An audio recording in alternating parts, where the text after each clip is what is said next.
Hi and welcome to Terry Talks Movies. This time around I got 3 horror movies. They're low budget, they're interesting, and all 3 of them were sent to me by Harry in Colorado as a part of that big haul that he sent me for my birthday at the beginning of the month. I was sitting around working out what I'm going to do for this video, and then I thought, there's a pile of stuff from Harry there, I'm going to go through it. And so I've selected 3 horror movies that were entertaining and fun. There are 2 different kinds of horror movies. First off, there are the ones that are meant to be dark and scary with a lot of jump scares and icky stuff in them. And there are the other kind of horror movies which are basically there to entertain and amuse people. Sometimes humorous in intent, sometimes not. But they're there basically to make people happy and chuckle and maybe give them an ick now and then. So I've got these 3 that Harry sent me and they all fit within that. 2 of them are from 2015. One of them's from 2024. And all of them have features of interest. So let's get started with the first one I watched. I'll do them in the order that I watched them yesterday. I'm proud to announce our new manager of sales, Max Phillips.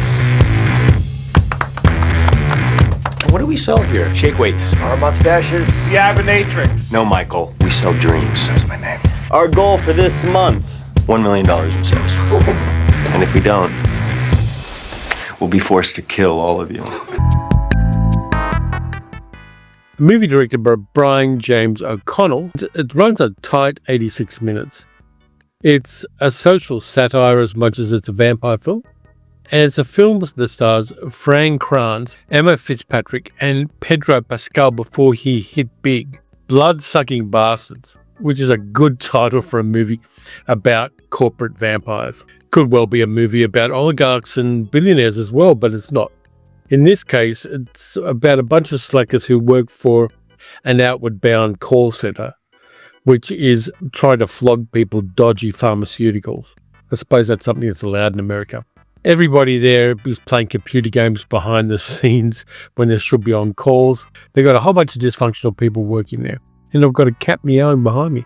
By the way, at the end of this video, there is a guest starring spot by Luna.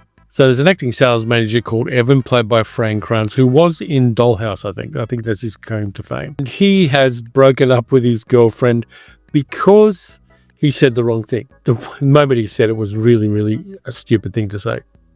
And he's kind of moping for her. She doesn't want to know because he was an asshole to her. And then his boss, played by Joel Murray, Bill Murray's brother, comes out and says, "I've got a new sales manager."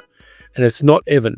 It's another guy called Max, played by Pedro Pascal, back when he was doing things like Narcos and Game of Thrones.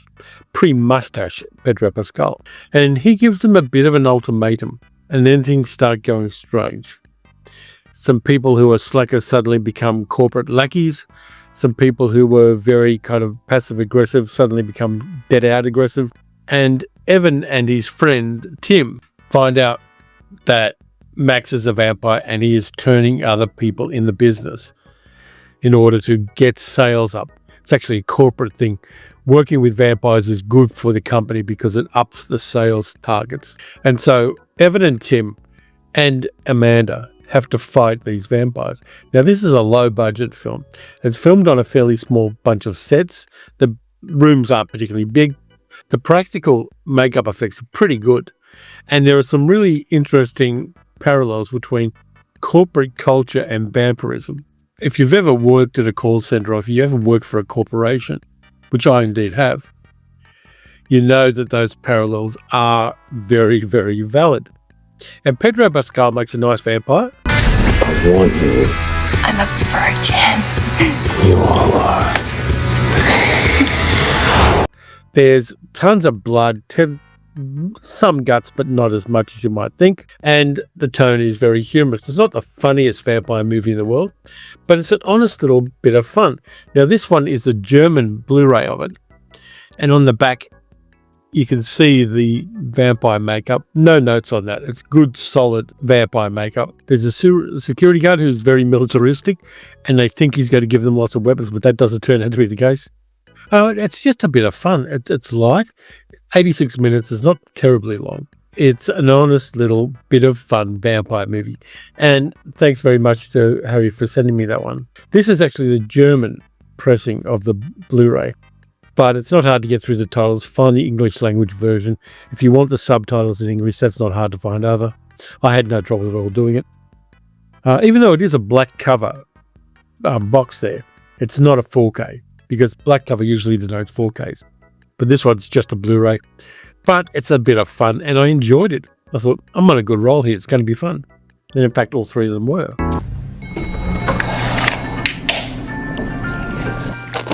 Jeez, the vampire that takes a bite out of you is going to be up for a week. Next up is a Finnish horror movie from the same year, 2015, which I knew nothing about. It's called Bunny the Killer Thing, but the actual title should be, according to my research on Wikipedia, which is never wrong, Bunny and His Killer Thing. And this is a messed up movie. It's kind of like Finnish Trauma. And this is a European release of it. All of these played on my PlayStation 4. So they're either not region coded or else they're region coded to region B. Either way, I could play them comfortably here in the nerve center of the operation. Tuli hälytys Kevätlaaksosta. Kunnon hälytys eikä mikään porokolaari. Vai liekö ollut pilapuhelu? Kaikki hälytykset tarkistetaan. Siellä on joku iso elä, joka jahtaa lomalaisia.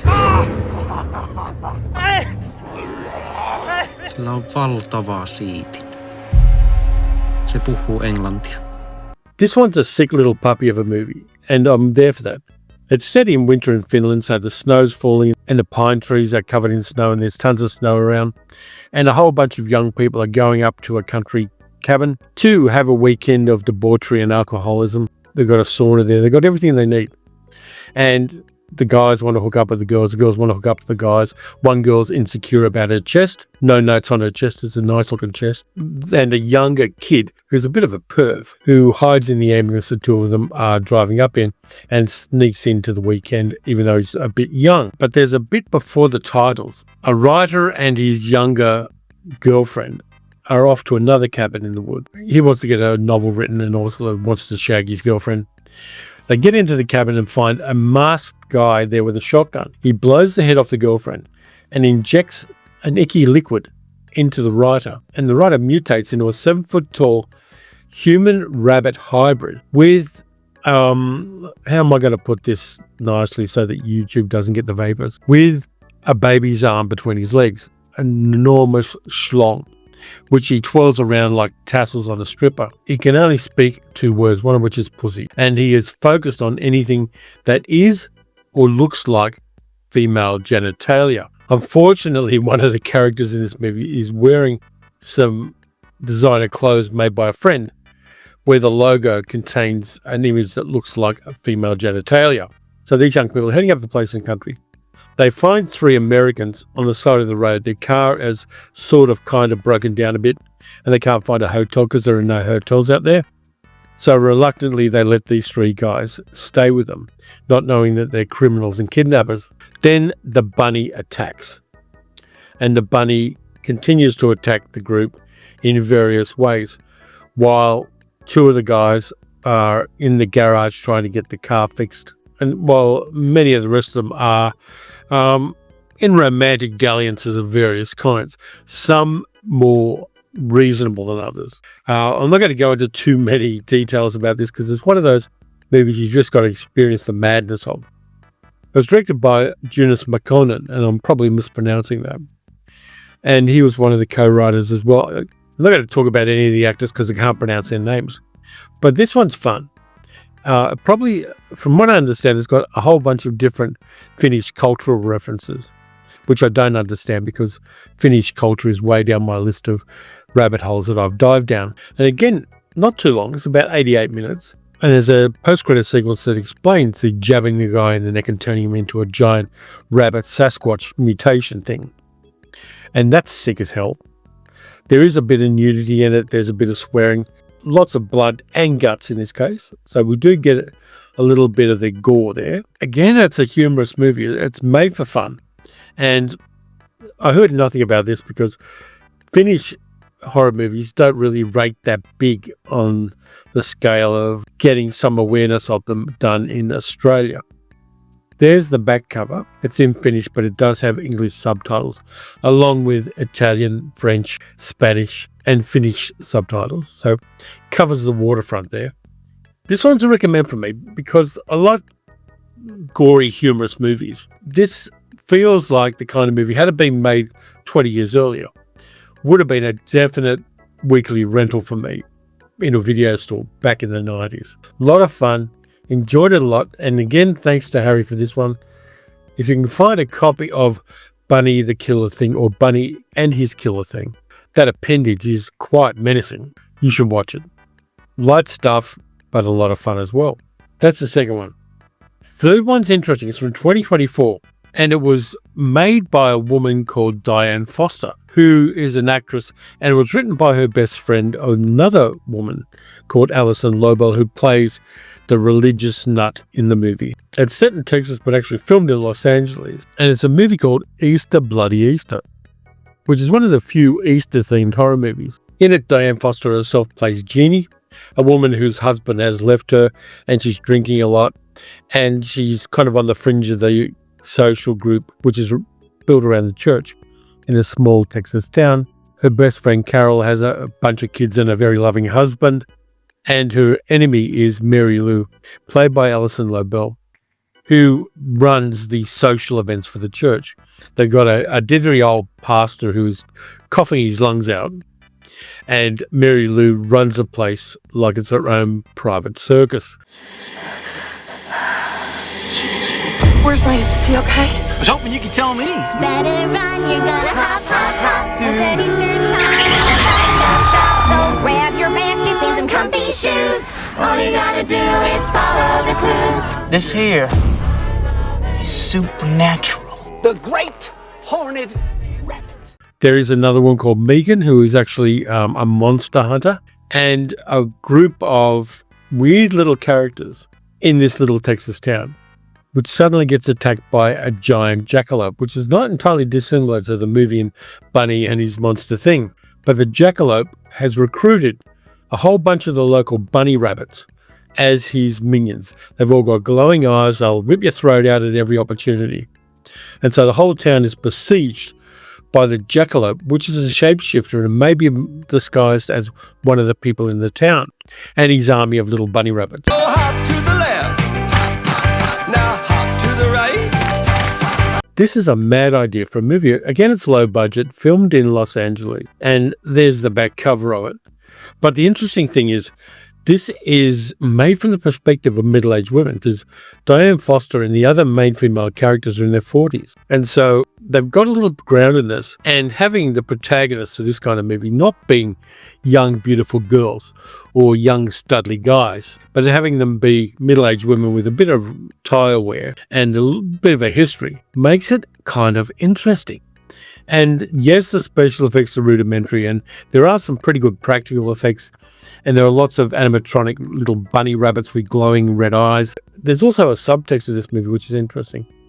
One of which is the whole thing was caused by a smallpox epidemic 150 years ago in the town, where there were no vaccines. And a woman whose children are dying makes a deal with the devil to save her children, which releases the jackalope as a demon. And the jackalope returns after 150 years for reasons. It can pass on its contagion by biting people if it chooses to do so. So basically this is a pro-vaccine movie in one sense as well. But it's also about empowerment of middle-aged women. It's kind of very anti-churchy in a way, because the church is run basically as a queendom by Mary Lou, who is an obnoxious as hell character. And Alison Lobel wrote it that way deliberately for her to play. Diane Foster's direction is good. Again, a very low budget. They had to kind of cut corners to get it done. But the corners aren't cut as far as the gore effects and the humor is concerned. It's really interesting, and Jeannie herself has a secret which informs a lot of the movie's narrative. I kind of like this one because it's from a different viewpoint. There are middle-aged women who love horror movies. I know any number of them. And having a movie which is made by middle-aged women, predominantly for middle-aged women who like horror movies, I think there's a value there, which goes against the usual thing where people make horror movies cheaply so they can sell them to streaming services. And this one you can get on Amazon Prime. But there are people who make low-budget horror movies for those services, but who just obey the rules of you've got to have young people or a young family as the main focus of the movie. And this one flips that over and says, no, bugger it. Perimenopausal women need horror movies too. And it gives them one. And I enjoyed this for that reason. It's from a different viewpoint. It was made by basically a bunch of friends who are actors and other people. There is a drag queen in there as well. So thumbs up for that. So the trans community is very much covered in this one. So this one's definitely on the side of the angels. Easter, bloody Easter. It just works. And I like it for that reason. It's different. And yeah, low budget. Protagonists aren't young and pretty. But it's got something to say and it works. And having the jackalope as the demon in the movie and having a whole bunch of little furry bunny rabbits as the main villains of the piece and the main monsters of the piece makes it funny and makes it fun. And someone should give Diane Foster more money to make another horror movie. So that's what I got for you this time. 3 horror movies which are off everyone's radar. They're amusing, they're fun. They deserve to have somebody talk about them. And they are enjoyable at the level of fun, silly horror movies.